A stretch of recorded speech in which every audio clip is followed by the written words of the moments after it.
Hello, welcome to Deep-image.ai. In this tutorial, you will learn how to create and maintain your account. Before you can use our app for the first time, you need to create the account to assign images to your profile. To sign up, you can follow the pop-up or find the sign up button in the top right corner of the website.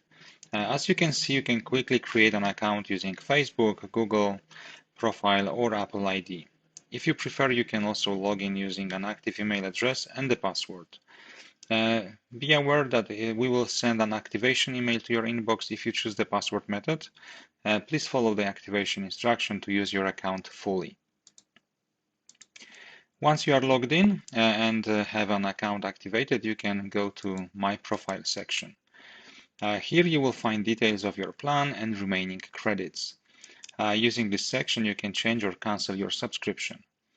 Account settings allow you to change your marketing consent and close your account permanently. In billing and payment, you can set the invoice data for both personal and business use and see your previous invoices. Thank you for watching this tutorial.